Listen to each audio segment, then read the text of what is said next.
All right. Let me get unmuted here. Uh, we are riding solo tonight. Yeah, buddy. We are live. Thanks, Dad, for joining. We're riding solo tonight. I'm holding out hope. Might get some help, get some reinforcements later. But you guys are unfortunately stuck with me. So we'll try to keep this train on the rails. I'm watching this Washington football team embarrass itself. So I'll try to steer clear of too much talk about the embarrassment there. But good evening, good afternoon, good morning, whenever the fuck you're watching this. This is episode 90 of the Backyard Blitz. I am Gary and riding solo, so we'll see if anybody joins as we progress throughout the evening. But let's go ahead and get started here. We're talking about Week 15. We've still got two games going on. Washington and Philly, LA and Seattle. LA and Seattle seem locked in a battle. 10-10 right now. It seems like both teams are struggling to score. Washington is obviously depleted with some of the COVID stuff, but it's just same old story with Washington. It's bad to start games. It's bad to start halves. It's bad to finish halves. And if Philly hadn't just kind of given the ball to Washington twice early in the game, I'm fully confident in the fact, and they almost just gave it to him again, but I'm fully confident in the fact that this game would probably be a blowout right now. Missing Heineke, I don't know that that's making a huge difference. Missing Sheriff might be a little bit, but this coaching staff is just so overhyped, underperforming, and I've said it on Facebook, I've said it in our group chat, like, I'm tired of these motherfuckers stealing fucking paychecks, man. Like, you cannot possibly tell me that a competent NFL coaching staff can perform as badly getting their team prepared to start games, to start second halves, and to finish halves. Like, that's when the scripted plays happen. I've said it 1,000 fucking times. That's when the coaching staff needs to put themselves into this game, inject themselves into the game, and fucking bring something out of their team, and they can't do it in Washington. They haven't been able to. 2 first down touchdowns all year. They scored another one tonight because fucking Hurts sucks. Philly sucks. If you're a Philly fan, don't fucking fool yourself into believing that this performance is going to get you to the fucking playoffs, because this is not a good team. Washington is not a good team. Anyway, rant complete. We're on to Week 15. We're going to talk Thursday night football. Chiefs, Chargers, Chiefs 34, Chargers 28. I picked the Chargers to win this game. I thought that they had the formula to beat the Chiefs, and they come out and sort of lay an egg. Chiefs offense got going late, and it really looked like that maybe we're going to start to see some of this Chiefs offense turn the corner.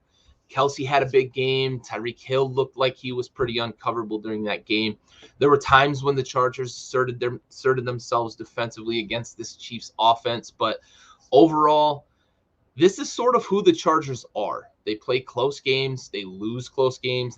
They've won a few this year, and that's indicative of their record 8-6 this year versus the struggles they had the last few seasons, really in tight games. They're 8-6. I think that they're dangerous. I don't know that teams want to play them in the playoffs, but this Chiefs team, they just keep finding ways to stack wins. And in the NFL, if you're stacking wins, you're doing a good thing. You're doing better than most teams in the NFL. So can't take anything away from the Chiefs with this win. I don't know that I'm hanging my hat on this as a game that says the Chiefs should be the Super Bowl favorite. I know Vegas flipped the lines this week and has them as the Super Bowl favorite. I don't know that I'm making them the Super Bowl favorite. And, my opinion is what it is. But that game doesn't tell me that the Chiefs are the best team in the NFL. I think they had some success against a team that struggles to stop the run. The Chiefs didn't really kill them with the run, but they were able to run the ball, and the Chiefs have convinced themselves that they are a running team in a lot of ways, and I think that's helped Mahomes start to figure it out, right? It's kind of bought him time to figure it out. This team is hanging around, again, stacking wins. The defense has been playing really well in a game that the defense didn't play as well as we've seen from them over the last month. Chris Jones was out. Now, mind you, we've talked about the impact that he has in the middle. the Chiefs offense, if this is what we're going to get from them going forward, the AFC might be in trouble. And we've seen a lot of AFC teams kind of regress, right? As opposed to the NFC, where we've seen some teams assert themselves and really separate themselves from the pack, pending the outcome of the Rams-Seahawks game tonight. The AFC, we've seen a lot of regression, with the exception of the Chiefs. The Patriots lost a game that I think a lot of people had them winning. And then the Colts, I think, might be a team that's really pushing themselves. I'll talk a little bit about them, but the Chiefs seem to be just stacking those wins while everybody else in the AFC loses. The Browns lost. The Ravens have lost a couple in a row with some weird 2-point conversion decisions. So the AFC is sort of wide open, with the exception of, it looks like maybe the Chiefs are the best team in the AFC. And I think that's a big surprise because of the way we've seen them play this year. Moving on to Saturday, we were supposed to have 2 games on Saturday, but COVID's really thrown a wrench into a lot of things, hence Tuesday Night Football while we're broadcasting here. Patriots-Colts, though, Saturday night. Jonathan Taylor continues to look the part. That Colts offensive line, everybody all week, I think all the talking heads had Belichick shutting that run game down, because that's what Belichick does, right? He takes away your best option. He takes away your best player. Not so much with Indy, and they hang a 10-point win on the Patriots, and I had my thoughts about Taylor running that last one in, and they did sort of hold Taylor down. You look at what his numbers were, and he ran that 50, 60-yard touchdown in late in the game, but the Colts still controlled the line of scrimmage against the Patriots. Yeah, we're going to talk about COVID protocol stuff, but the Colts still controlled the line of scrimmage. Mac Jones looked like a rookie for probably the first time all season. Maybe he's had a couple of games where he stumbled a little bit, but he's been pretty damn good, without many exceptions this year. And suddenly against the Colts, who have a good defense, we expected them to be a great defense coming into the season. They didn't look the part for about half the season, and now suddenly, good to see you too, buddy, for sure. Good to see you. I keep forgetting to put all these chats up, but yeah, go Washington. We got to figure it out. But Colts, that defense is starting to come around, and the Titans stumbled this weekend. Yeah, man, got the cat ripped one out of the way. But the Colts seem to be a team that right now I don't know that anybody's going to pick against them in the AFC, with the exception of maybe playing the Chiefs. Titans stumbling this weekend. They're suddenly, looking at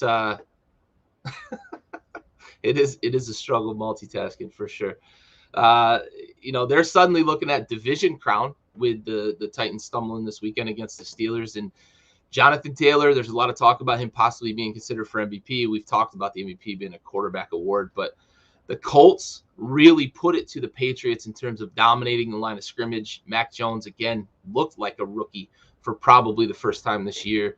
It'll be curious to see how they bounce back this week, if they're going to bounce back. Facing the Bills, big divisional game for them.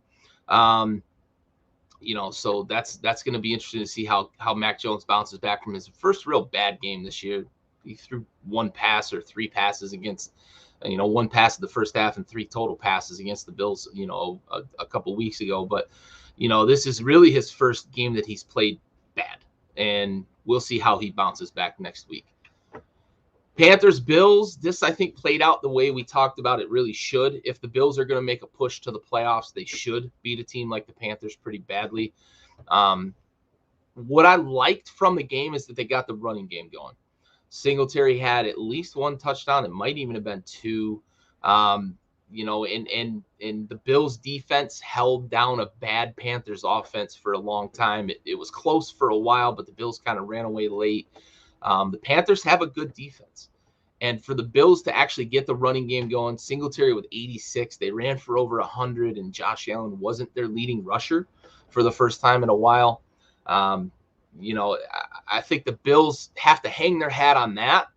And as we start to progress through December and into January, the Bills are going to need to be able to run the ball to be able to complement what Josh Allen does, because he's great when he's able to pick apart defenses and having a little bit of a semblance of a running game.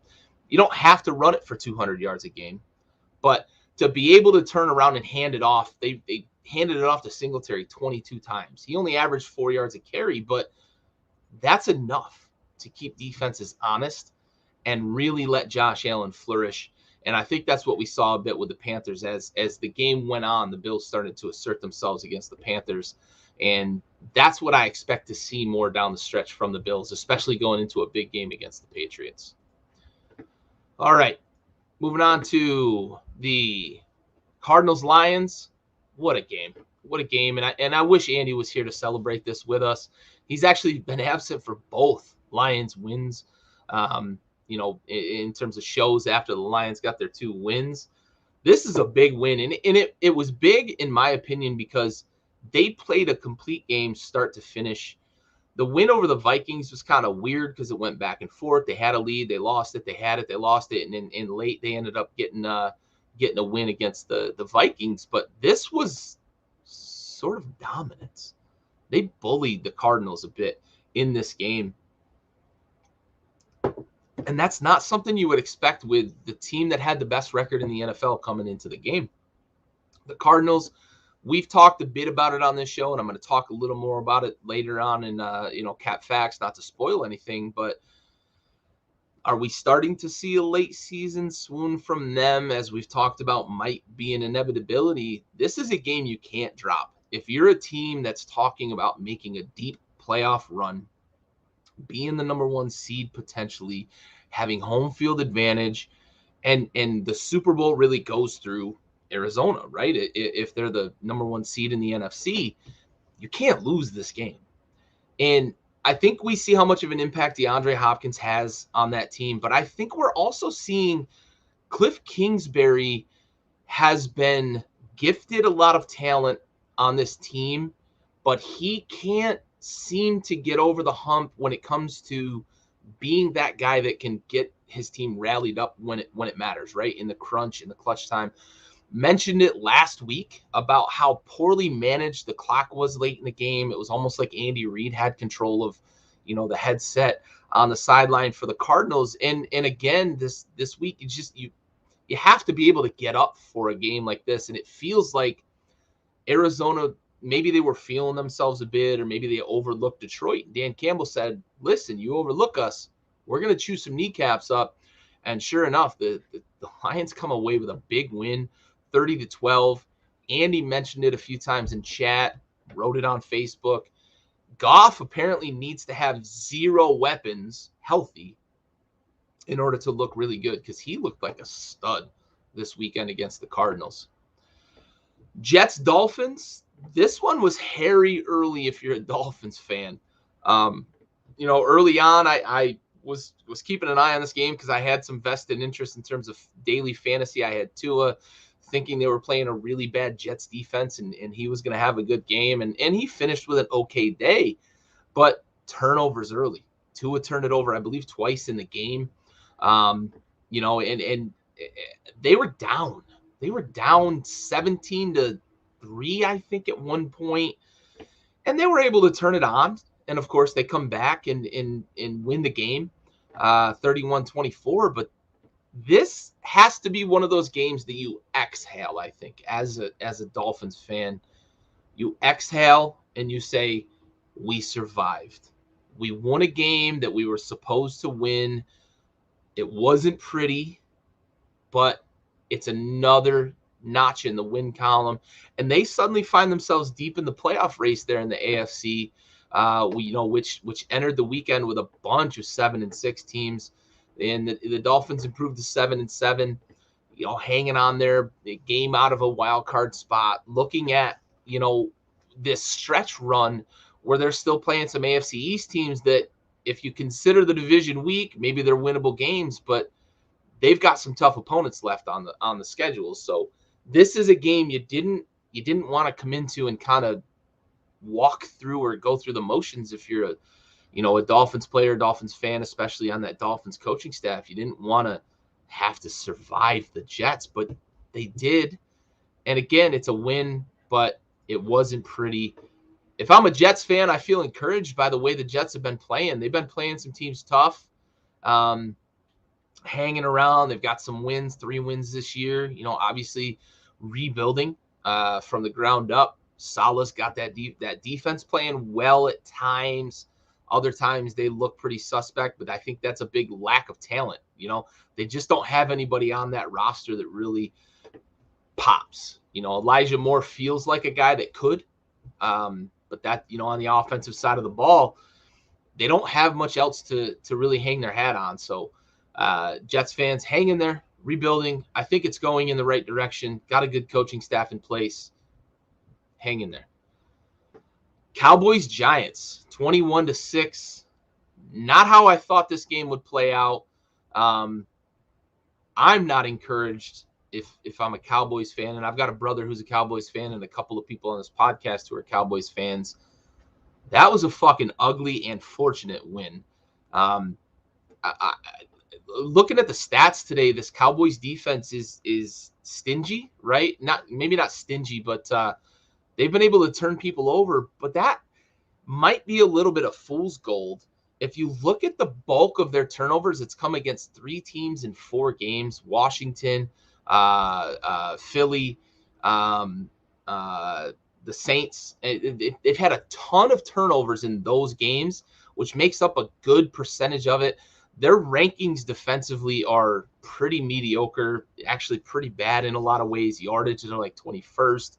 Points allowed, they're not giving up a lot because of the turnovers, but they're giving up a ton of passing and rushing yards in a lot of games. Going down the stretch playing these playoff teams, Rodgers doesn't turn the ball over. Brady doesn't normally turn the ball over. I don't know that you're really, as a Cowboys fan, saying we are fucking primed and ready to go for a playoff run, because that offense doesn't look good. Dak is either not healthy or he's in a funk. Whatever it is, the running game isn't really popping either. Pollard's had some big explosive plays, but Zeke is still obviously hobbled by that knee. You should beat the Giants like 35-6, not 21-6, especially in a game where Trayvon Diggs gets another pick that wasn't a pick. I can tell you right now, even on replay, it wasn't a fucking pick. I've seen that play overturned 1,000 times in the NFL. He didn't survive going to the ground. The guy pulling the ball out had his hand on the ball before Diggs even went to the, like that. I don't understand how that gets overturned, other than just saying fucking it's Dallas, right? But whatever it is, I tally shit up. Dallas is not the team to beat in the NFC. Dallas is the team to beat in the city of Dallas, right? Like, they're better than SMU. So, yeah, I'm with you, Stove. I said it. It's a weird overturn. I don't understand how they overturn it. I just didn't understand it. That's not a catch, right? And it can't be an interception without being a catch. So I don't understand it. No, I'm not going to shut my face. Dallas is not the team to beat the NFC. They're the team to beat in fucking whatever Dallas's area code is. Anyway, I've ranted enough about Dallas. The Giants are not a good team. Steelers-Titans, a little bit of a surprise this weekend. I don't know how many people had the Steelers winning, but the Titans are kind of an enigma right now. Yeah, stripes are just inconsistent. The only thing consistent about the NFL is how inconsistent the refs are. It's so weird, man. Like, the Devontae Smith catch from this game looked exactly like the Darnell Mooney drop from yesterday, and they reviewed both of them and made a different call both times. And it's suspect. My brother and I have this theory. When the NFL fucks up a call and they don't want anybody to know about it because they just want to go with it, you don't get replays. And it's really fucking suspect that we come back from commercial break and the Zebras say, catch for Devontae Smith, with 0 replays. We get fucking 100 replays that everybody dissects 50 different fucking ways from Tuesday whenever there's a replay. But suddenly when there's a call that just, let's move on. Let's just keep this going. Of course, there's no fucking replays. However, the ball doesn't lie, because there was a fumble fucking a play later. So, cap or facts? I like the early start. Gettleman out at the end of the season? Yes. Gettleman's out, and I think Joe Judge is out. I think it's a fresh start in New York. I also think that Daniel Jones is out. I think the Giants are going to be looking at quarterback in the draft. So that's a good question. I agree. That's facts. Gettleman's done in New York. I think they're tired of his bullshit. I think they're tired of the Joe Judge nonsense in game. He's just a weird coach in game, and I think he's going to go back to New England because that's what New England assistants do. He'll go back there, coach special teams, and they'll be tremendous on special teams again. Circling back, though, talking Titans, Steelers, 19-13. Steelers get the W here. In typical Steelers fashion, they look like the worst team in football. Yeah, Danny Dimes will be a backup somewhere, but that's the best he's going to get. Steelers look like the worst team in football for about 45 minutes, and then suddenly, late in the game, they come back and they win the fucking thing. The Titans gave this thing away, though, on top of the Steelers kind of figuring things out as the game went along and playing better down the stretch. The Titans gave this thing away.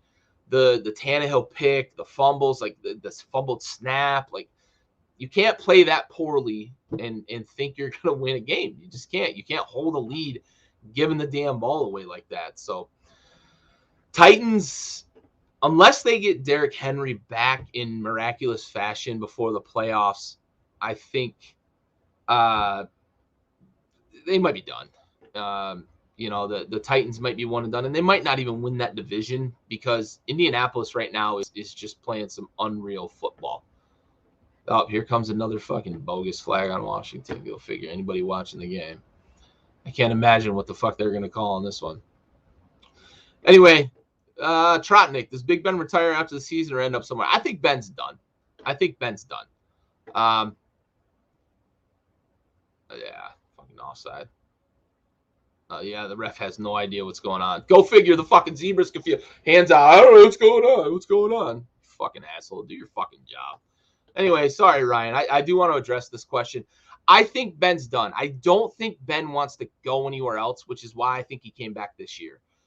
I think the writing's on the wall for him that he's no longer an asset for that offense. I think he does a good job of managing things within that offense because he's a savvy vet. He's not really an asset. And I think the Steelers are ready to move on. I think the Steelers are ready to make a play for somebody who's going to be on the trading block this offseason. Could be the guy up in fucking Lambeau, right? Or we could see somebody else hit the market, maybe a Jimmy G, along those lines. I think Pittsburgh's going to be obviously in retool mode, not rebuild, because that's what Pittsburgh does. They've got a real good roster still. They've got playmakers on offense. Najee Harris looks the part. I think they've got some weapons on the outside. I just think Ben is, for lack of a better word, I just think he's washed. And he held on this year because I think he thought they were close last year with that 13-0 start. But I think they were closer to that 0-4 finish than they were to the 13-0 start. And they're still there because I think that he's a problem for that offense. All right. Texans, Jaguars, ho-hum. This was the battle for the first overall pick since the Lions decided they were going to go fucking house the Cardinals at 2-11-1. They are no longer the holders of the first overall pick. The Jaguars, who got beat up a bit by the Texans. Urban Meyer's first game on unemployment here. The Jaguars just are not a good team. They don't have a lot of talent. I don't even know if Lawrence is any more a true franchise quarterback in this league. They may have ruined him in Jacksonville. We've seen that with quarterbacks in the past. They've now got the first overall pick. I think that's an attractive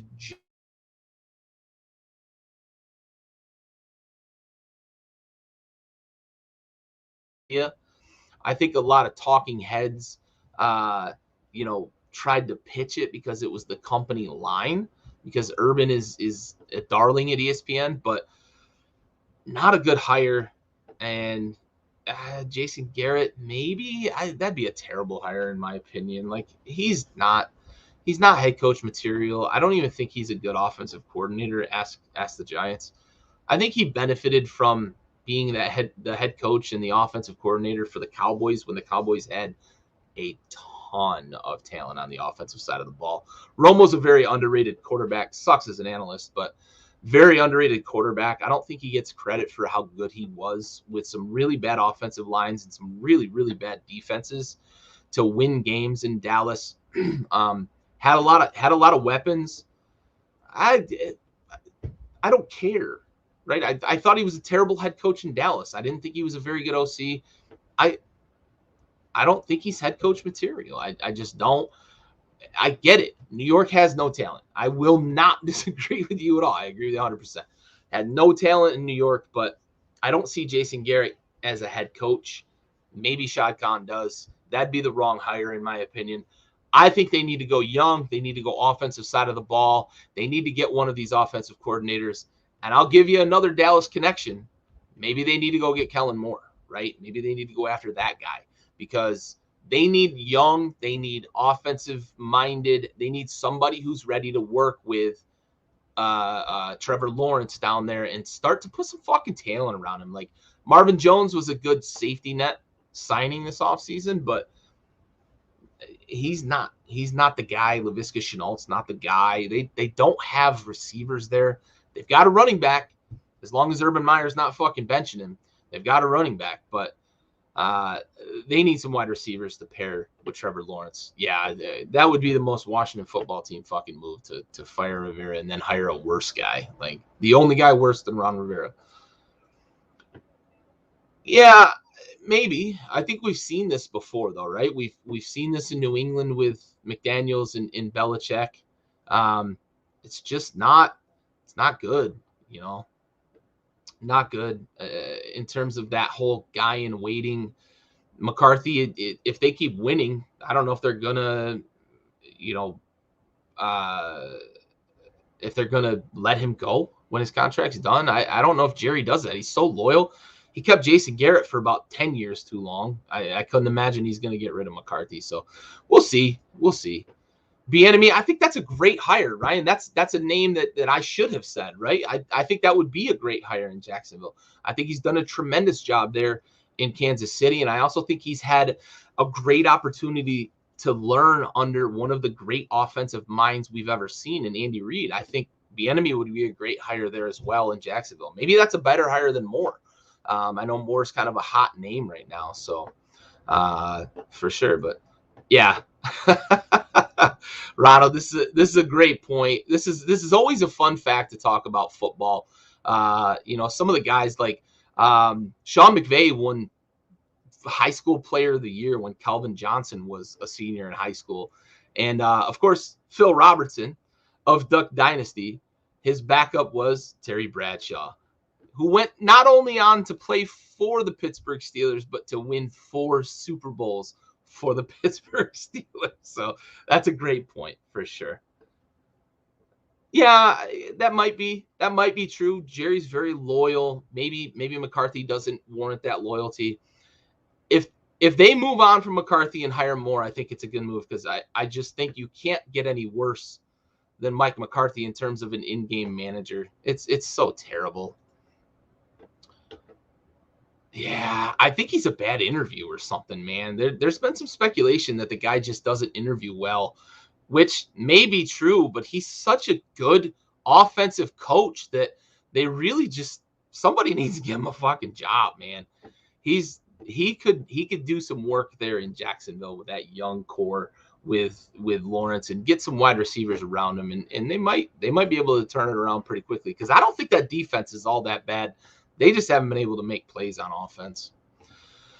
All right. All the Jaguars talk and all the Phil Robertson Duck Dynasty talk. Of course. We get a 30-yard play for Washington. Here comes a flag. Yep, of course. Blindside block on a... Yep, absolutely. Why not? Why fucking not? Get fucking real, you goddamn assholes. Jesus Christ. Can't wait to see the fucking replay on this. They won't show it because it doesn't exist. What's the blind? Let me see this fucking blindside block. Oh yeah, that's fucking. Yep. Get out of here. Get out of here with that stupid shit. You fucking assholes. All right. Anyway, back on task. Bengals Broncos.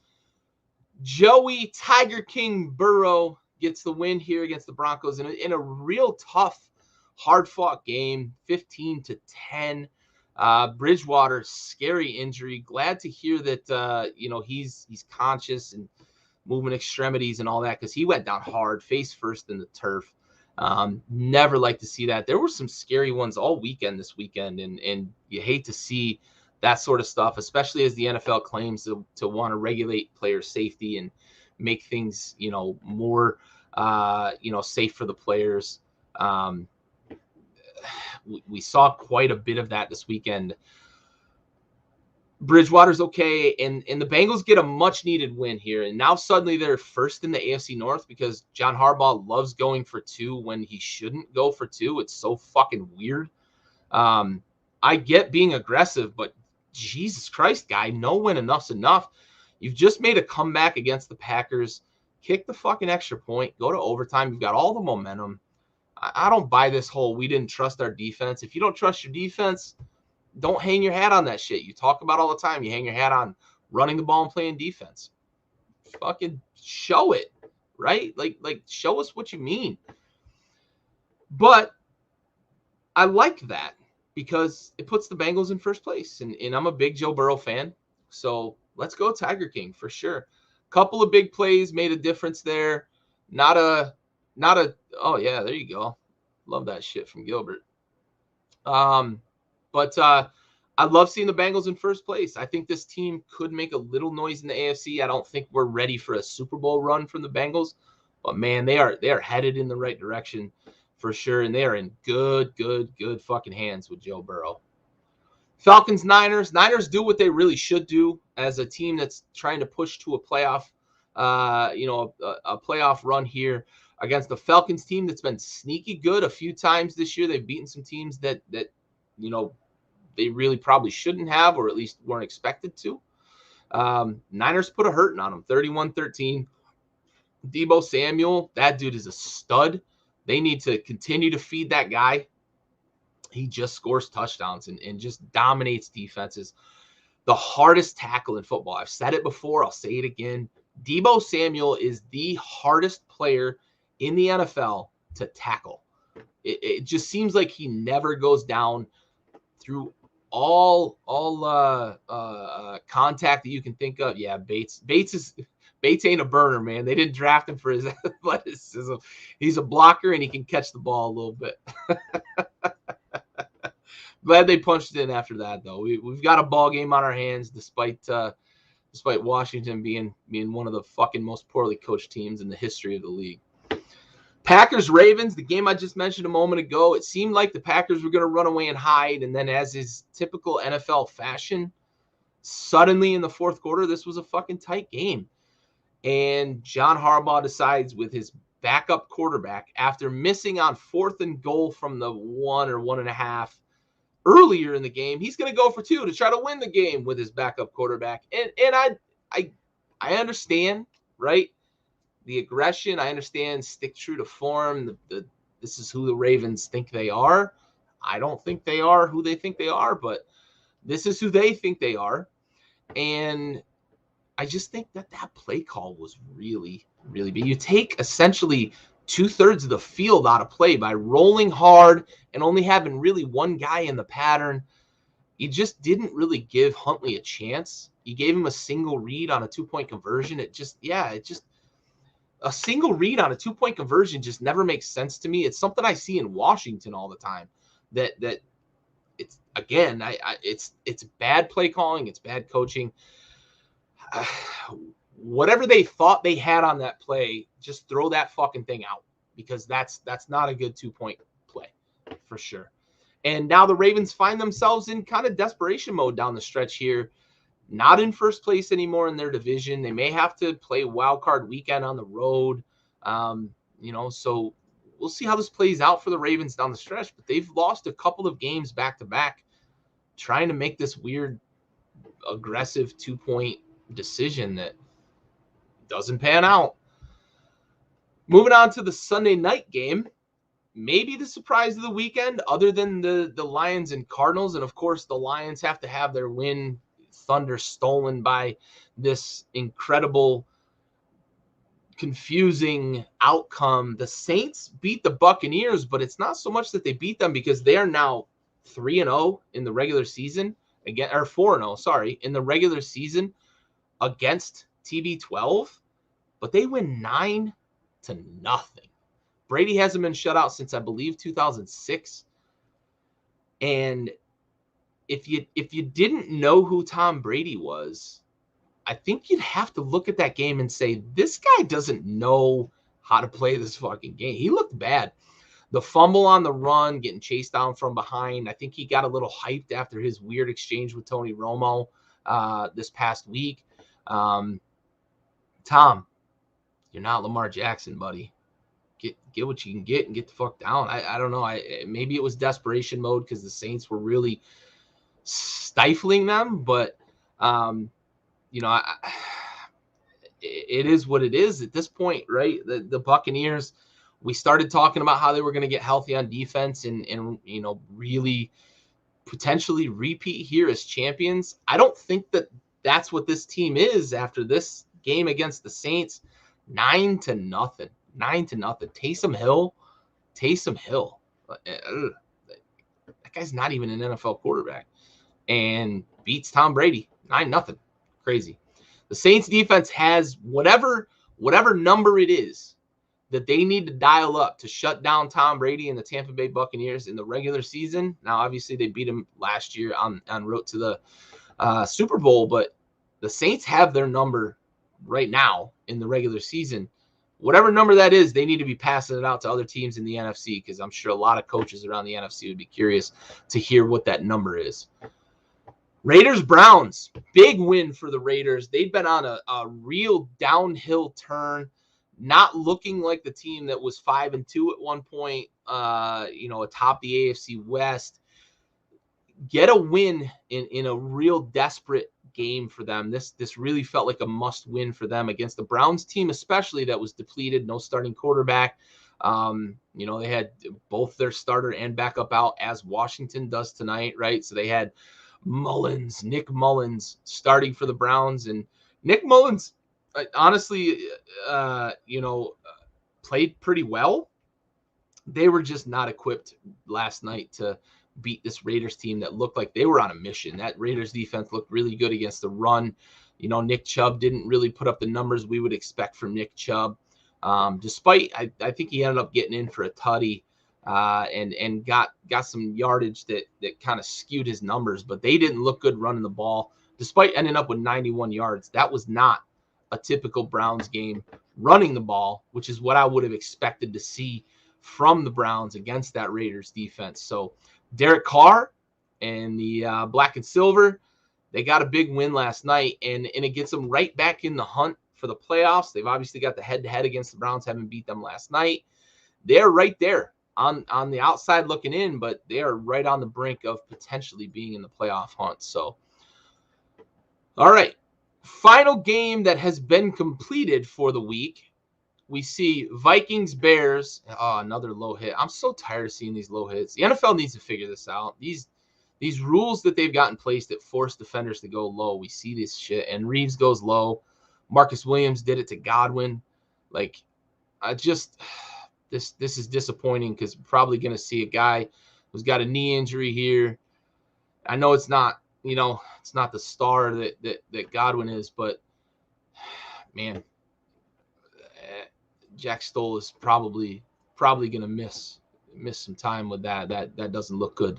But that's the hit that the NFL wants officiated. That's what they want.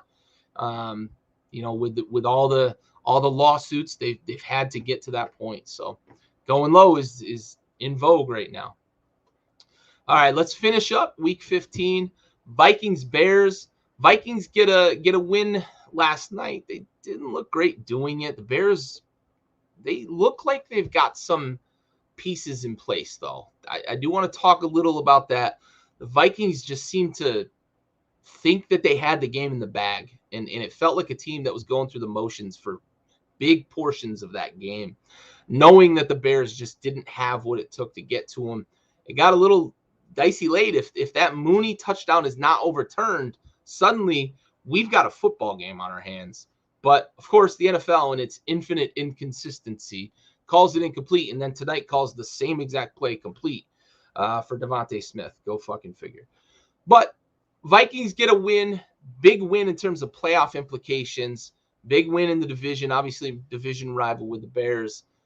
But I do want to talk about the Bears in terms of thinking that they have some pieces in place.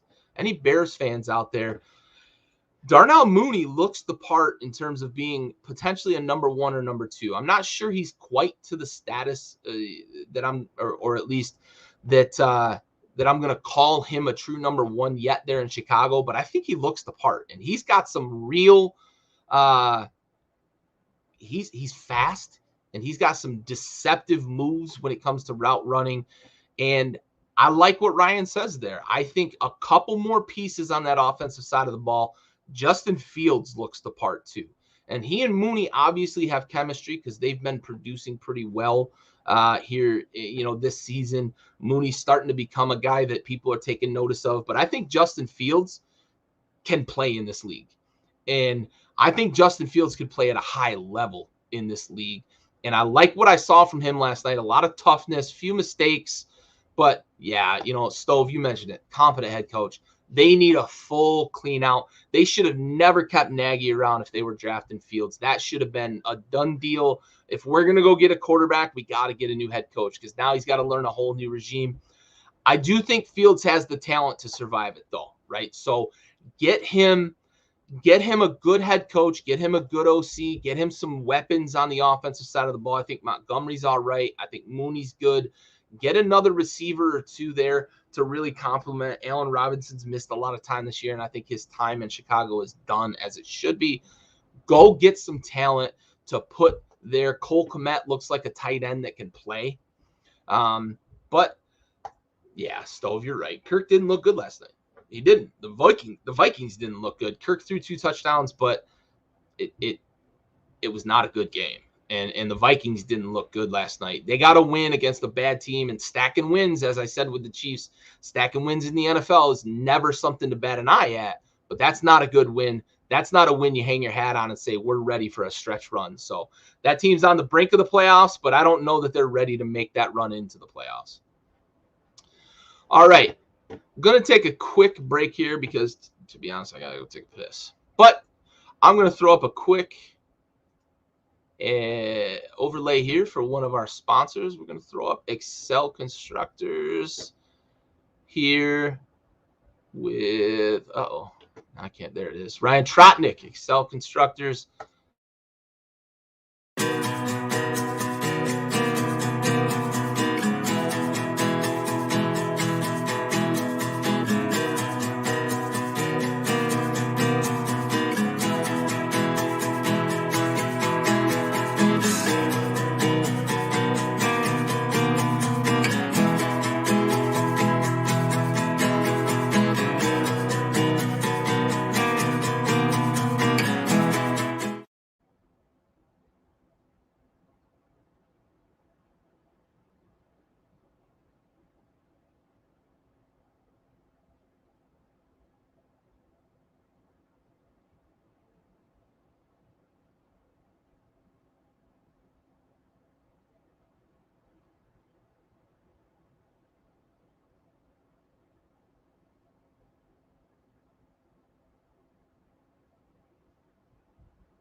All right. I apologize sincerely for taking longer than the commercial break did, but I had to take a piss. I promise. That's a great catch right there.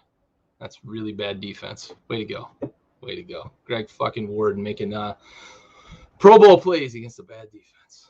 Anyway, we are going to move on to Week 16. We're going to talk upcoming matchups as Philly starts to pull away from Washington here. And it looks like the Rams are starting to assert themselves. They're in the red zone again, up 17-10. So let's talk upcoming matchups in Week 16. And we're going to start off on Thursday night with Niners-Titans. And I don't know that we've got much COVID consideration here. So Niners-Titans, I think we're going to see the Niners really start to hit their stride. This is a team that's got a lot of talent on both sides of the ball. And I just think that the Titans are in a bad place right now. And I think Vegas agrees. San Fran's a 3.5-point favorite. So give me the Niners. Week 16 just postponed. The whole week's fucking postponed. We'll talk about protocols. Yeah, Aaron. Yeah. If anybody can listen to themselves talk for for hours, I guess it's me, right? Niners Titans, though, I think, like I said, the Niners are hitting their stride late in the season. This team's got some playmakers on both sides of the ball, and they're somewhat healthy. Elijah Mitchell should be back soon to help give them some reinforcements in the running game. The Titans are just, to me, on a downhill trend, and I think we're going to see this division get real tight here because the Titans are going backwards, coming back to the rest of the AFC. As I mentioned earlier, the Chiefs are now the favorite in the AFC, and it has a lot to do with the fact that the AFC is coming back, right? They're maybe they're the best team, but we wouldn't have said that 2 weeks ago before these teams started going backwards. So give me the Niners over the Titans. Titans continue their mediocrity here down the stretch. And potentially put themselves in positions to have to go on the road on wildcard weekend. Browns-Packers, I don't think this is going to be much of a game, even if everybody's healthy for the Browns. The Packers just seem to – they're that team, right? I know they let the Ravens get kind of close late, but that's just weirdly what the Ravens do. It's weirdly what NFL teams do. They just seem to let teams back into games late. I made the comment, NFL teams are allergic to big leads. I don't fucking get it, but here's a matchup that the Packers should roll pretty comfortably if they're really going to put themselves in position to win that number 1 seed in the NFC and get that bye, and then the Super Bowl goes through Lambeau Field. Stowe's got the Browns in an upset. All right, look. I think if the Browns can run the ball, they've got a chance. But I don't think they're going to be able to do much with Rodgers and Adams. Colts-Cardinals, Saturday night. More Saturday football. This is what I love about late season NFL. We start to get Saturday games leading into the playoffs. Colts-Cardinals, and I mentioned it. I think the Colts are just – they're a team that nobody wants to fuck with right now. Honestly, they're fucking Debo riding down the street in his fucking bike. Put your chains away. The Colts are coming to town. They're going to fucking take your lunch money. They run the ball like crazy, and that defense is hitting its stride. Give me the Colts probably comfortably in this one. Vegas has got the Cardinals by a point. Give me the Colts by like 2 fucking tutties. Give me Jonathan Taylor having a $150, maybe more, and a couple of fucking tugs. I think the Colts are that team right now, and we've got a cap facts later for the Cardinals that should reinforce what I'm talking about here with the Cardinals. So not to spoil too much. Cowboys hosting Washington. I think everybody understands my feelings about Washington right now. However, I think Washington's going to be able to get healthy this week, get some people back from COVID. I don't think the Cowboys are going to be as comfortable as they probably should be in this game. It's a rivalry game. Trotnick, the Colts are scary. Nobody wants to play them right now. I promise you nobody wants to play them. I just don't. No chance anybody's like, yeah, we want to play the fucking Colts. We want to play the fucking Colts. No way. No way, for sure. Anyway, Stove's obviously got them boys sticking with his home team. Give me the Cowboys, but again, I'm gonna caveat this with, like, they're not going to win in a convincing fashion that tells me this team's ready for a playoff run. They didn't do it against the Giants. Give me the Cowboys by like a field goal late. And I know it's a rivalry game and they're always played tight, but I just don't see this Cowboys team being the team that's really asserting themselves down the stretch as they should be. Eagles offside by 4 fucking yards again, no flag. Awesome. That's the way we fucking do things in the NFL. Jesus Christ, dude was standing by the quarterback before the snap. Anyway, Cowboys, they need to get right down the stretch. And maybe Washington's the team to get right against, but I didn't like what I saw from them against the Giants. So give me the Cowboys by a field goal. And again, next week, I'm going to talk about the fact that Cowboys fans should calm the fuck down if talking about the Super Bowl. Lions, Falcons. Can the Lions make it a mini streak here? 2 in a row. I know you can't call that a win streak when it's only 2. You know, you got to have 3, but give me the Lions. I think the Lions are going to win this game against the Falcons. I think the Falcons are a little bit of fool's gold with that 6-8 record. I think Matt Ryan's kept them afloat in a lot of ways, protecting the football, making some plays. The defense has overachieved a little bit, but I think the Lions figured some shit out last week, man. That Reynolds kid that they got running the ball seems like he really can do some things with the football. Keep giving that dude the rock. You know, I know you've got DeAndre Swift that you thought was going to be your bell cow back, but that Reynolds kid looks fucking legit. Give him the rock. Give me the Lions by, you know, a field goal probably here. The Falcons are a 6-point favorite. I don't like that line. Ravens, Bengals for the AFC North lead, solely in possession of the lead here. Ravens versus Bengals. Bengals beat the shit out of them last time. I got the Bengals again. Even if Lamar Jackson is healthy and ready to play, I've got the Bengals. Give me the Tiger King rolling up on the Ravens. Yeah, I mean, it's no secret that they're 2-11, but you know, I think they figured some things out last week. Maybe it was a bit of a mirage against a Cardinals team that's on the way out, but give me the Lions in the upset over the Falcons. But give me Tiger King. I think they're going to roll here at home against the Ravens, you know, maybe by a score or 2. I like what the Bengals are doing. Obviously, I like Joe Burrow. I like what he brings to the table, and I'm not sure that I'm not sure I like what the Ravens look like right now with all these aggressive calls when they shouldn't be making aggressive calls. You can't be aggressive just to be aggressive. You know, we've had some conversations about that in the past. Like, aggression's good, but being aggressive just to be aggressive is weird. All right. Rams, Vikings. Rams look like they're going to, you know, hold on here against the Seahawks tonight after a slow start. But playing the Vikings, this has some real playoff implications. The Rams want to get to first place and hold on. Right after the Cardinals lost to the Lions last week, the Rams are in real good position here to win their division, potentially win the 2 seed, depending on how things shake out, if you're assuming that the Packers are going to hold on for the 1 seed. This is a game the Rams have to win against a pretty good Vikings team, at least on paper. This Vikings team should be better than I think they are, but they just have this weird propensity of just playing down to their competition and looking bad for long stretches of games. Give me the Rams, though. Rams probably comfortably. They should win comfortably. Aaron Donald should be in the backfield all day messing with Kirk Cousins and you know, giving him the business. So give me the Rams rolling pretty comfortably against the Vikings. This, I think, is the game of the week. There's some pretty good matchups throughout the week, but this one, I think, is the game of the week. Ravens-Bengals is big.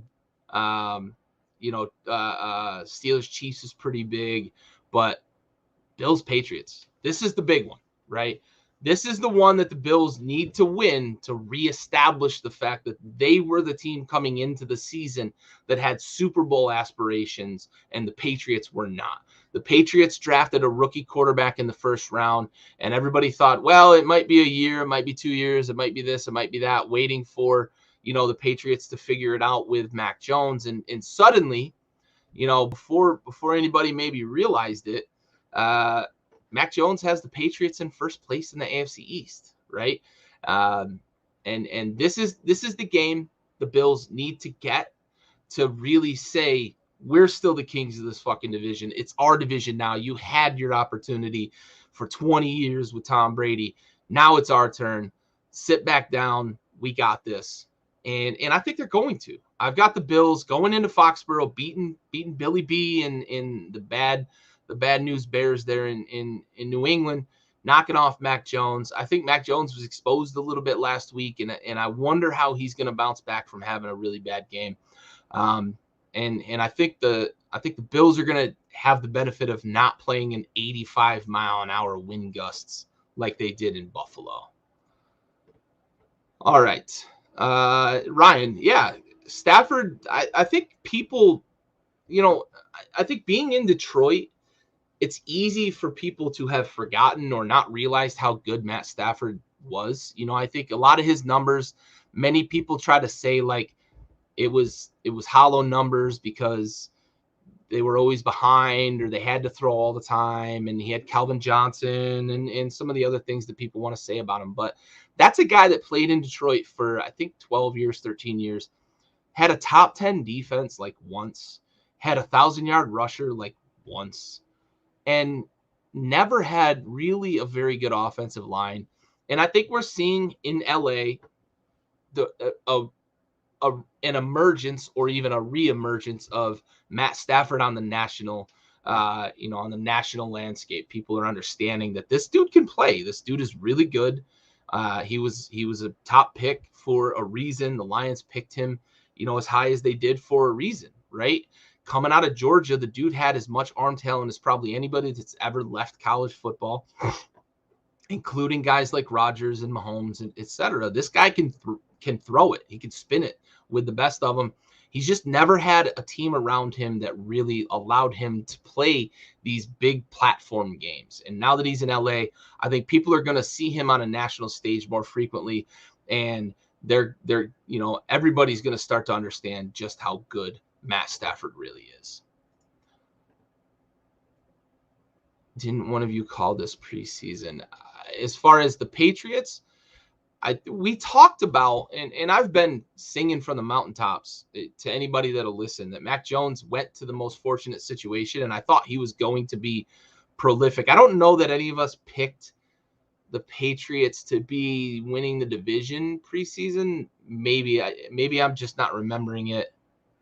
But yeah, Amy, okay, I see your next one. Yeah.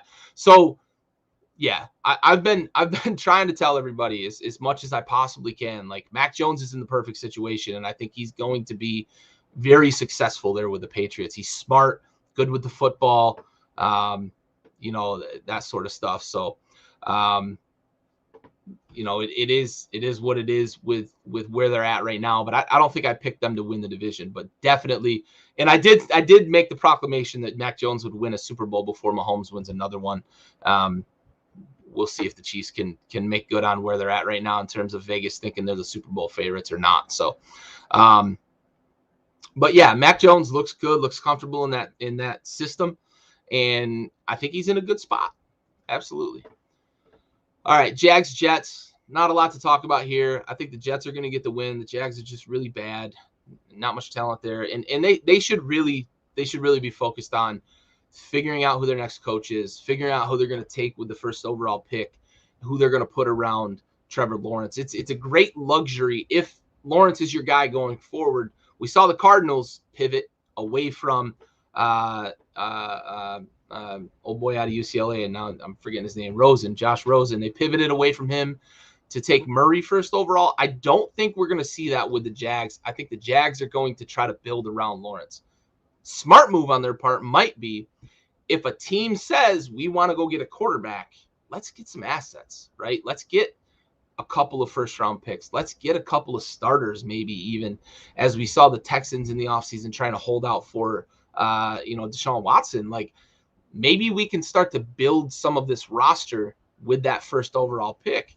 And yeah, it might be a Kenny Pickett, right? He goes to the combine and just blows people away with his size, his athleticism, runs a 4.5 40, and can throw a strawberry through a battleship. Maybe there's a team that says we really got to move up to get that guy. And the Jaguars are kind of in the catbird seat with that, because they could grab 3 first-round picks. They could grab 5 first-round picks, right? If somebody's really desperate. Or they could grab a couple of firsts, a couple of mid-round, and maybe even a couple of starters. with that pick because I don't think that they're ready to move on from Lawrence, and I don't think they should necessarily. I think Lawrence has regressed very precipitously, really, compared to where he was coming out of college. I think he's a very different quarterback, and yeah, I think you're right. ETN could be a serious playmaker for them at both wide receiver and running back. I think he could be a hybrid guy like we see with guys like, McCaffrey, if McCaffrey ever stayed healthy, could be a real asset for them. So I think you're right that go build in the trenches, build the all O-line, build the D-line, put some guys around Lawrence and start to build that roster from the ground up. And you might see some returns on that investment, but go get the right head coach. Urban Meyer was never the right head coach. Go get the right head coach. I cannot express how important that is for the Jaguars this offseason. You have to get the right guy running the ship there. You have to. All right, Giants, Eagles. Eagles are suddenly, it looks like they're going to hold on here against Washington as they should have. Philly going to go to 7-7, a must-win game against the Giants. You can't drop a game against the 4-10 Giants this late in the season, on the brink of a playoff spot here with the Saints win. If the Vikings are 7-7, there's a bunch of teams there muddled right around 7-7. This is going to be a big game for them, and they lost to the Giants earlier in the year in a game that Jalen Hurts looked like Jalen Hurts. He was terrible. The Eagles were terrible. It was one of those things that I think everybody just chalked that one up as a win for the Eagles, and then they go and get beat by the Giants. They better not lay an egg again next week. I don't think they will. Eagles get to 8-7 and start to kind of populate the rearview mirror of some of these second, third seed teams that are leading divisions right now. Bucks and the Rams and the Cardinals, depending on how that division shakes out. Who wants to play Philly right now? The way they can run the football and play some defense, I'm not sure anybody really wants to face them. But the Eagles need to win that game against the Giants next week. Bucks Panthers. Sorry, got a little ahead of myself there. Bucks Panthers. Bucks are 11-point favorites, probably where it should be. Bucks should roll. There's only a couple of things, that no football coach wants to face, right? And one of them is Saban after a loss, and the other one is Brady after a loss, right? Brady coming off a loss, a game that he played really poorly, got beat up by the Saints. Ryan, I'll get to that in a moment with the Colts here, because I like talking about the Colts and kind of how they're shaking out. But Bucks coming off a loss. Brady, they're getting AB back. They might have Evans. Obviously Godwin's done for the season after that low hit by Marcus Williams. But I don't think anybody wants to face Brady after a loss here, and I think the Bucks are going to roll pretty comfortably. That Panthers defense is not ready. 11 points is probably a good line there. A couple touchdowns, Buccaneers roll. All right, let's circle back here. Ryan mentions nobody wants to play the Colts. Carson Wentz is still a bad quarterback. Frank Reich is making the best out of. Wish I knew his stats against the rest of the NFL. The run game defense is what is scary. I agree with you. That run defense, that run game and the defense is really what people fear for the Colts. But Carson Wentz has had a very kind of roller coaster season. He's actually been quite good for them with the ball, with the exception of like 2 games. He's turned the ball over a number of times in those 2 games. But I think he's just, as Stove said here, he's just comfortable in what Reich brings to the table. They're not asking him to win games. They're not asking him to, push the ball down the field. They're not asking him to throw the team on his shoulders. They've got that run game. They know they've got that run game, and that defense is coming around to what they expected to have at the beginning of the season. And I think that's who the Colts are, and I think that's what scares teams, is they can shorten games and they can really suffocate you on defense. They've got, Darius Leonard is a guy that reminds me of like a Brian Urlacher. He just covers every inch of the field. Every inch of the fucking field. Yeah, I think he's being asked to do that. And I think he's done a pretty good job of it. And we've seen him in games where he's had to try to make plays, make mistakes. And it's outside the scope of the offense, outside the bounds of the game plan. And, things can go awry when you start to get outside the structure of the offense. And when he stays within the structure of the offense and they stay ahead of the chains, we see how successful they can be as an offense. And I think that's what scares teams is how much they can shorten games and they can suffocate you defensively. Darius Leonard doesn't get nearly enough credit for how good that dude is. That dude is a stud. Chargers, Texans. Chargers should roll. Maybe a little bit of a trap game here down the stretch. They're playing some division opponents, but I don't think the Texans have enough talent to really stick with the Chargers. So Chargers by a couple of scores. Seahawks, Bears. The Hawks look like they're going to drop one to the Rams here. Sorry. And, we talked last week about how the Hawks were maybe starting to figure it out a little bit and maybe push themselves into this late season push to potentially contend in the NFC for a playoff spot. But, this loss to the Rams tonight, dropping to 5-9, really puts them out of contention. There's too many teams in the NFC right now that are 7-7 and playing better football. So, but they're playing the Bears and just talked a little bit about how the Bears, seems that they're starting to understand that they've got some pieces in place. In Seattle, I think I'm going to take the Seahawks home field advantage, but this is going to be a tight game. I don't think the Seahawks are demonstrably better than the Bears right now. So Seahawks by maybe a field goal. Steelers, Chiefs. The Steelers are always like sneaky. Who wants to face that defense with that pass rush they've got? TJ Watt's got 100 sacks this year. Najee Harris has kind of taken a step backwards over the last couple of weeks after having, a real big first half of the season. But I think the Chiefs, that defense getting Chris Jones back is going to make a difference here. I think they're going to be able to get pressure right in Big Ben's face. Give me the Chiefs, and they probably roll fairly comfortably. The number's 8.5. That's probably right by a touchdown. It's Chiefs over the Steelers. Ryan, I'm glad you bring that up. I think what we're seeing in Seattle is that the run is done. I think we're going to see this offseason. Pete Carroll's going to either resign or they're going to mutually agree to part ways. And I think in addition to that, they're going to look for a fresh start at quarterback too. I don't think that Russ is the problem in Seattle, but I also think that he's not the solution, right?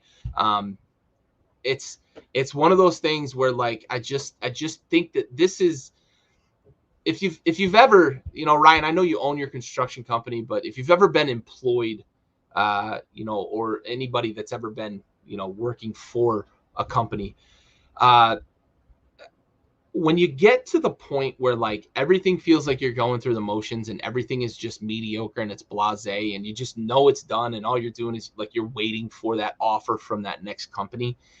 That's what it really feels like right now with the Seahawks, that Russ knows he wants out.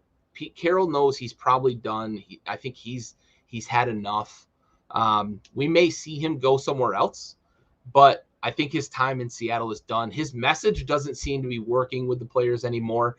And I think that's when you really know that things are coming to a conclusion, because the message just isn't working anymore. And Stove, I think that's a good potential fit. I think Pittsburgh's going to take a look. I think Denver's going to take a look depending on how they make out with Rodgers. I think their first target is obviously Rodgers, and I think there's some mutual interest there with Rodgers and the Broncos. It seems like the logical landing place is Denver for Rodgers. So I think that leaves the Saints. I think that leaves Pittsburgh. I think Washington's going to take a hard look at Russ if he's available. Because I think that Ron's under the assumption, and he may not be totally incorrect. He's under the assumption that an offseason where they can build a little more depth, but an offseason where they can address the quarterback position might be what gets Washington over the hump. But obviously New Orleans is a nice, soft, cushy landing spot for Russ after leaving Seattle, going to New Orleans, where he can work with Sean Payton in an offense that's very, very quarterback friendly. And maybe that's enough to get Michael Thomas back interested in playing for the Saints, because I think he's also interested in leaving. But maybe getting a guy like Russ there is enough to get Michael Thomas interested in coming back. Yeah, Mary Jane legal there. The offseason, absolutely. Absolutely. Aaron can scoop it up and take it out on his yacht. All right. Last couple games here. Broncos, Raiders. This is a huge, huge game in terms of playoff implications. It's not, in my opinion, the game of the week because we got Bills, we got Patriots, but Broncos, Raiders, both 7-7, both right there in the hunt. Is Teddy going to be healthy to play? That was a pretty bad concussion. I don't think he's going to be healthy to come back. And honestly, I think that's what's going to make the difference in this game. Raiders are a -1 right now. It's basically a pick 'em. If Drew Lock starts for Diva, get out, Thomas. Yeah, for sure. Yeah, all wide receivers, Divas, right? Raiders, Stowe's got the Raiders. I think I'm with you. I've got the Raiders because I don't think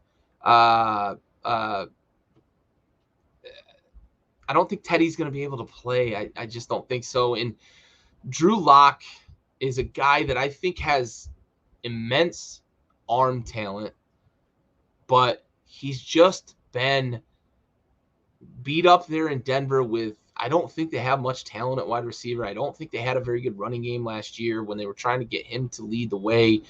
And I think his time as a starting quarterback in the NFL is done, with the exception of being a backup quarterback for a long time, because I think teams are going to see how well he can throw the ball and think, maybe if we can get a game out of him. I've got the Raiders. Ryan, I can't necessarily say that I agree that the Raiders are so much better than Denver, but I do think right now they're playing better football. I think if Teddy Bridgewater doesn't play, I think the Raiders have a pretty distinct advantage there in that game. Plus, they're playing at home. It's not at Mile High. So give me the Raiders. I think the Raiders win this game. I think they get to 8-7 and start to really feel that momentum leading into the playoffs here. And we might see the Raiders playing some football in January potentially into February. So we'll see how long of a deep run they can make in the AFC. But Derek Carr's got them playing well. That dude is just a warrior, for lack of a better term, playing through adversity, playing through all the craziness, with Gruden and everything else that's gone on there, playing through adversity. Give me Derek Carr, beating the Broncos here. And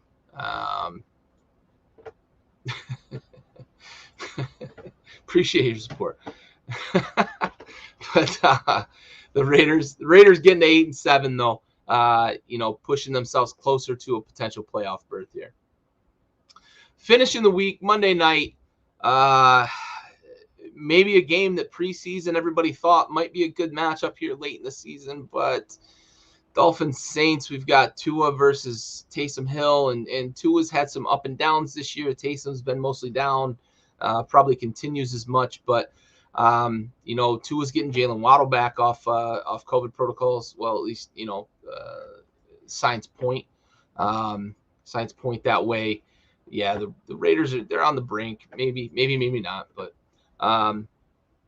I've got the Dolphins winning this one. Saints are 3-point favorites at home. I just don't trust the Saints, against any team not named Tampa Bay, right? Like, I like their defense. I don't like them being able to score against anybody because Taysom Hill is just fucking awful. And on top of that, he's got a hand injury. Give me Tua and the Dolphins finding a way to score just enough, right? Just enough. Probably 17-14, something like that, or 16-13. But the Dolphins scoring just enough to beat the Saints on the road in New Orleans. All right, that wraps up week 16. Oh my God, you got that right, Ryan. Holy cow. That agent better have gotten a huge pay raise on that fucking contract negotiation. Holy shit. Golly. And I know the contract says like he'll only make that full 92 or 96 million if he plays, quarterback at a Pro Bowl level and whatnot. There's some escalators and some stipulations, but man, even just getting the 40 whatever it was pay raise that he got, oh my goodness, that is just awful. Yeah, right. Cousins, Jesus Christ. We could stack his numbers up if you want against the other NFL quarterbacks to get paid as much as he does, and we'll see how it goes. But yeah, man, like Taysom, just getting a pay raise at all is mesmerizing. I'm not sure what Sean Payton's infatuation with Taysom Hill is. It's this weird, like, he thinks he's smarter than everybody and he's going to make Taysom Hill into a great quarterback or something. I just don't get it. Writing's on the wall, Sean. Move on. Go get Russ Wilson or so. You probably can't afford him now after paying fucking Taysom Hill all that money. All right. We are going to move into the most important part of the show, the salute to service here. And 90 episodes straight, 90 salutes to service. And tonight we will do the same.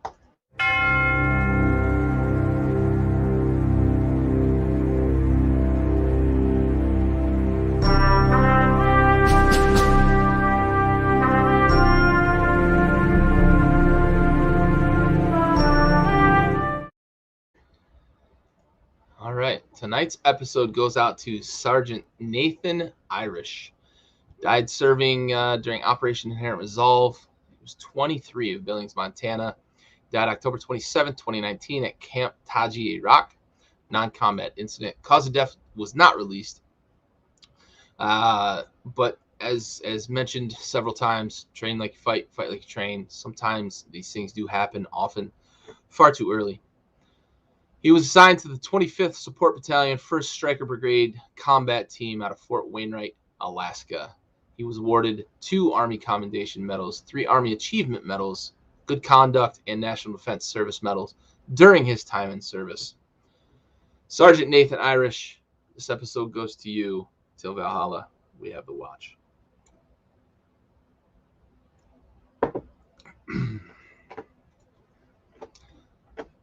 Pretty decorated guy for how young he was. Must have been a pretty solid soldier there for sure. Mesmerized by his white teeth, his pretty smile. Yeah, I think it's Colin Cowherd who's got the stance that like the best looking guy is always the quarterback. So apparently the same thing goes for Taysom Hill. All right, we'll get to one of our last few segments here, and we've got some fun cap and facts tonight. But prior to that, let's run this intro because it always gets me jacked up.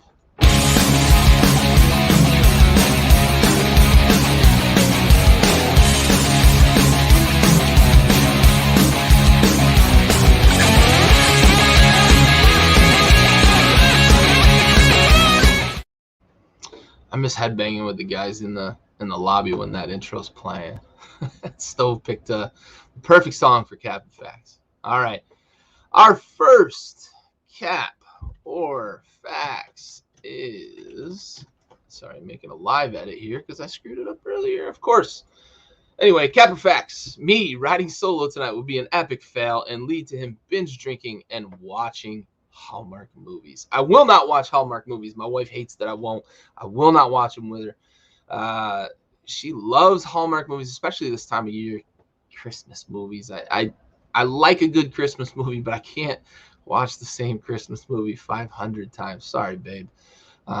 If you're watching, you know my stance on Hallmark movies too. However, binge drinking is something that I am prone to.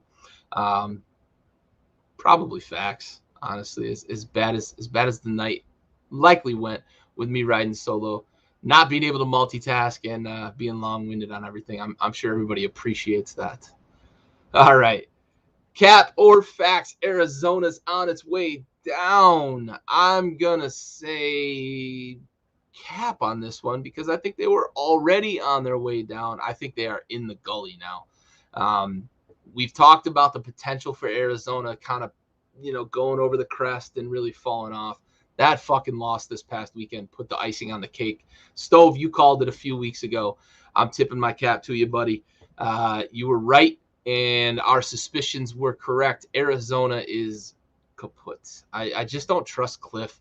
Don't trust him in big games. I don't think that Kyler, while prolific, while a phenomenal player, oh, sorry, man. I get lost sometimes in all the comments. Yeah, we're headbanging in the lobby. I like it. I appreciate everybody's support here. No, Stove. I think it's a good one because I like when we're able to have some fun with these capper facts and actually kind of.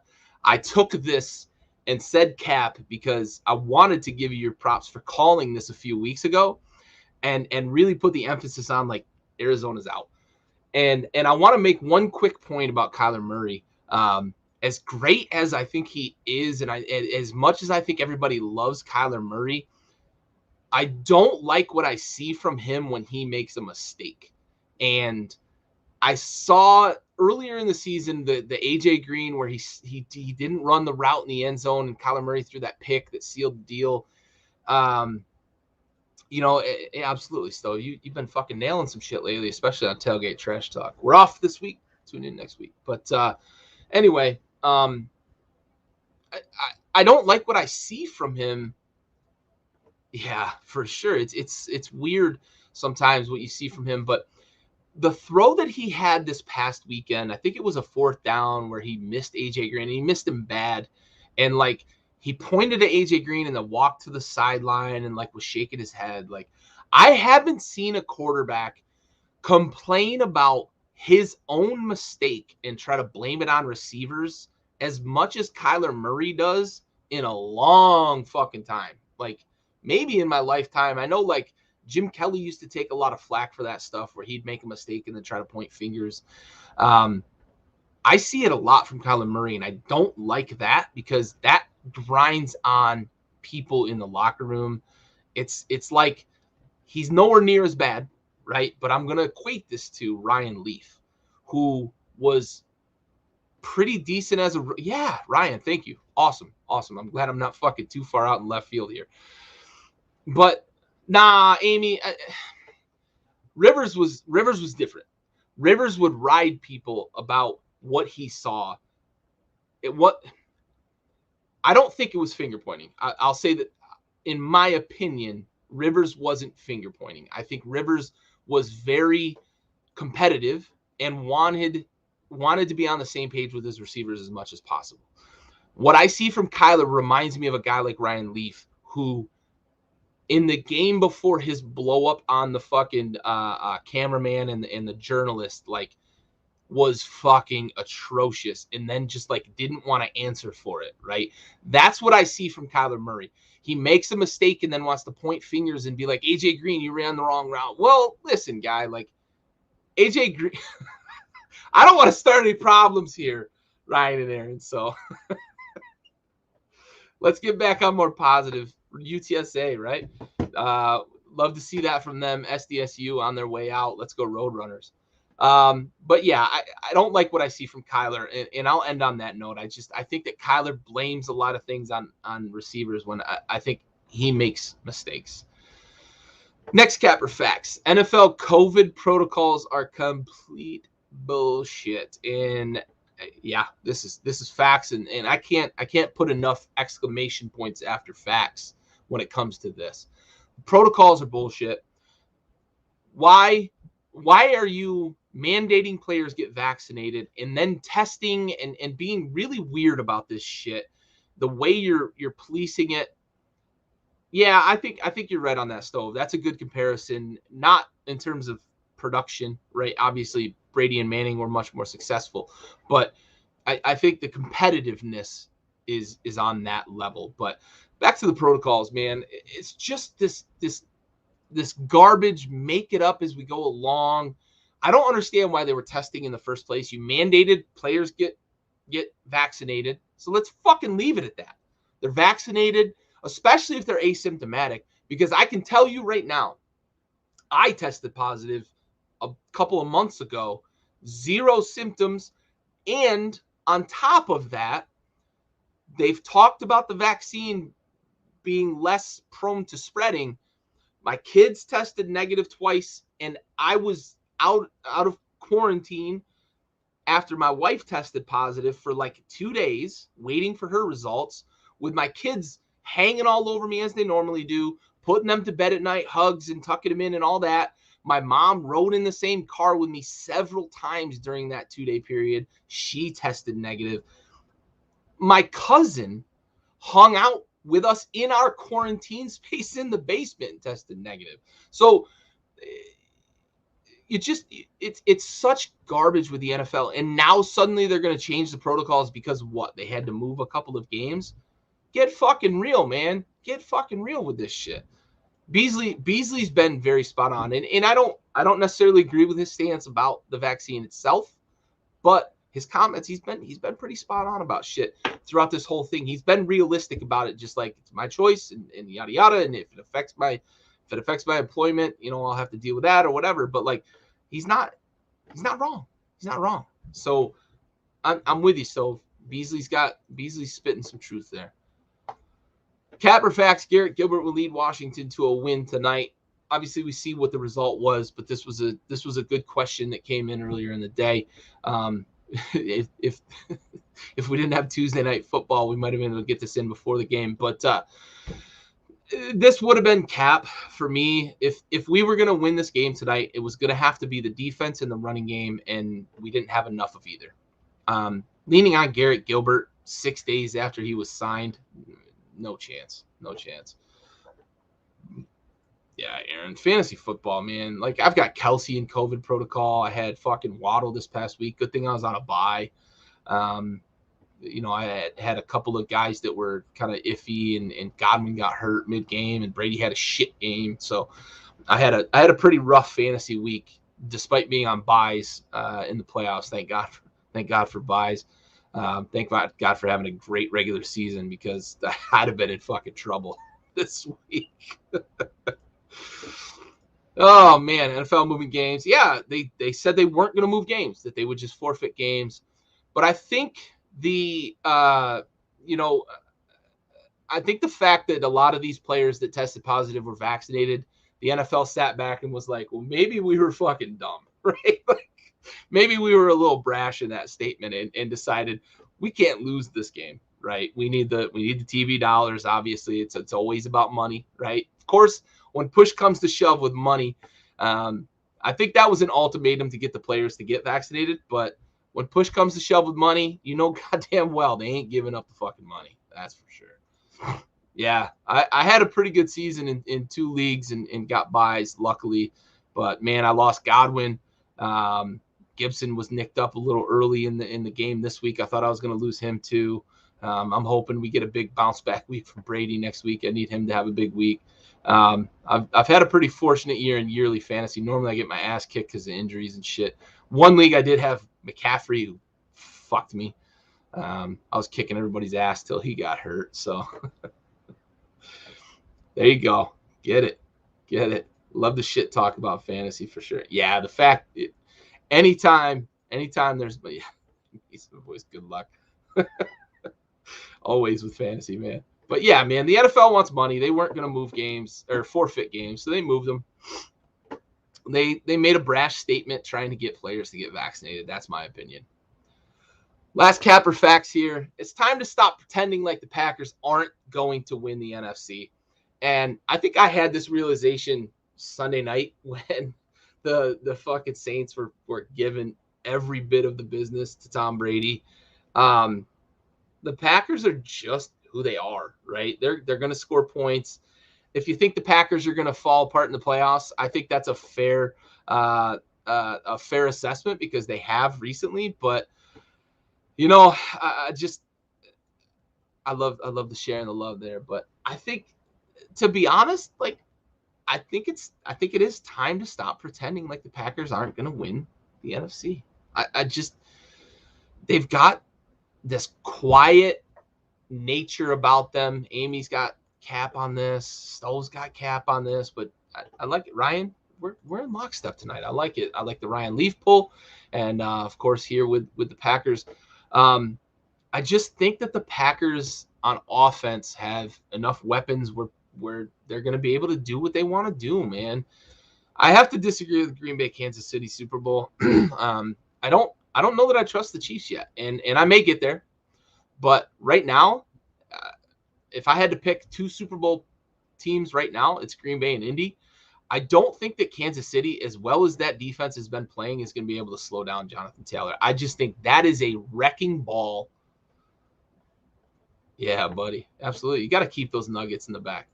But I just think that right now that Indianapolis run game is a fucking wrecking ball that cannot be contained.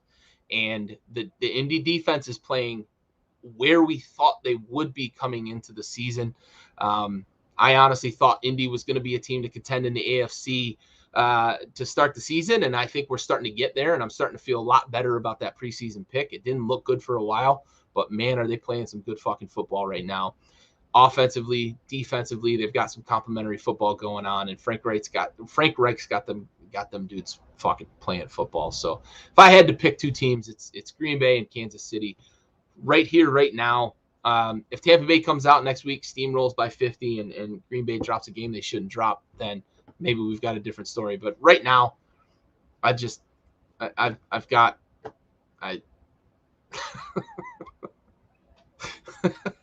I've got Green Bay, Indy, and Aaron's. Please don't do that. Don't get that high on the Cowboys, man. I just they haven't shown me anything over the last 2 to 3 weeks that tells me that they're ready to make a run. I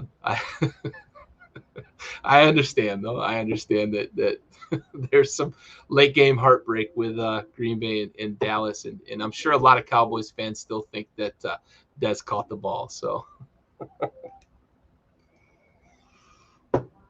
anyway, let's move on here. We've got our last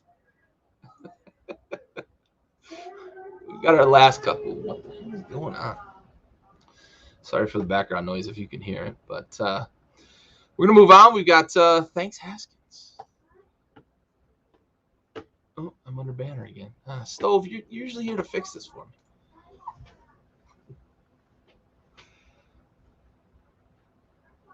God, I didn't turn this one off. Oh my God, I'm fucking making a mockery of this fucking place. Stove, where you at? I need you, buddy. Anyway, my thanks Haskins tonight goes out to something we talked about in Cap or Facts. I'm gonna thanks Haskins, the fucking Omicron variant. Like, get the fuck out of here. Yeah, I don't know what the hell is going on in the background, but my thanks Haskins is the Omicron variant. Fucking up everybody's fantasy playoffs, man. And I understand like COVID's a serious thing, right? So I'm not trying to make light of what COVID is and what families have been through with COVID, right? But as a fantasy football player, it's been a fucking nightmare. Understanding who's in, who's out, the NFL protocols, people are asymptomatic, but they still have to test out. And like, if the virus is in your system, like you can still test positive for like 90 days. It's so weird. And they're changing the threshold. And of course, you know, of all fucking teams in the NFL, like Washington can't get people to fucking test out. So it's so frustrating, this whole goddamn Omicron variant with COVID. Like COVID just needs to fucking go away for serious. Like coronavirus, it's time to cut the shit. Go back to the fucking bat or armadillo or wherever you came from. Hashtag thanks Haskins.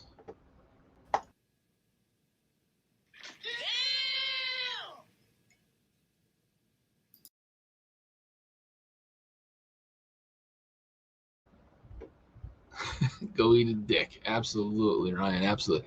So I'm gonna close out here with Damn K. You know, and I'm gonna talk about what the fucking Saints did to Brady on Sunday. that was a beatdown of epic proportions. And obviously the stats kind of play that out, right? He was shut out for the first time since 2006.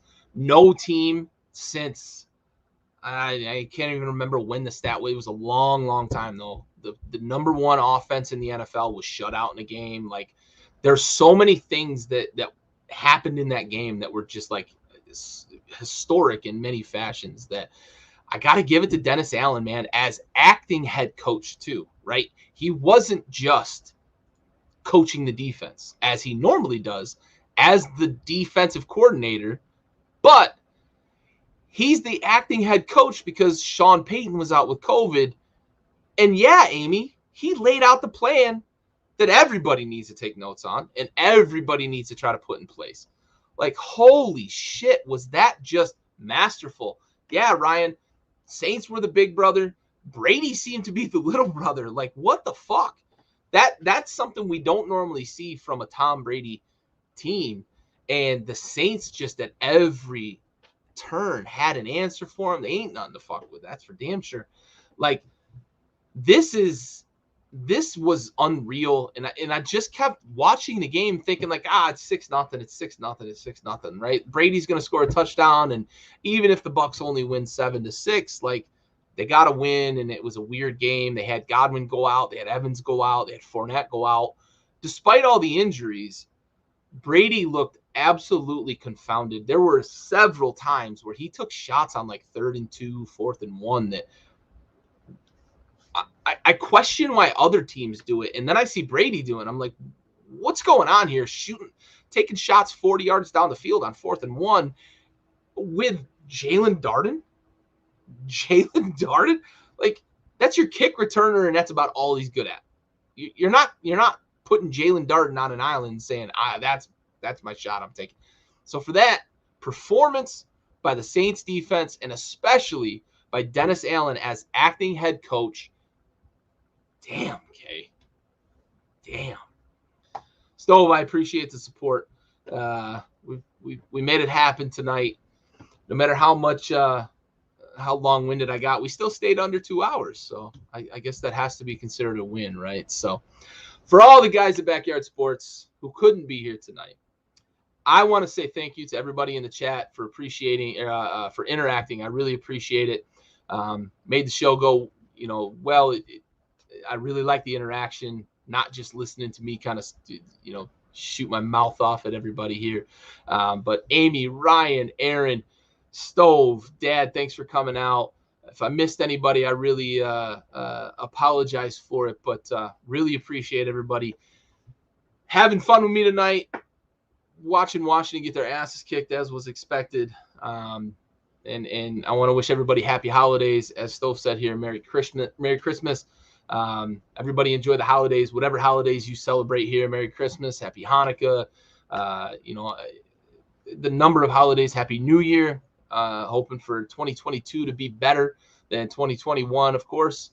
And enjoy the holiday season, enjoy the family. Everybody stay safe, stay healthy. And yeah, Ryan, fucking Washington, Kwanzaa, absolutely. Ryan, holiday season, whatever you celebrate, everybody enjoy. I am out.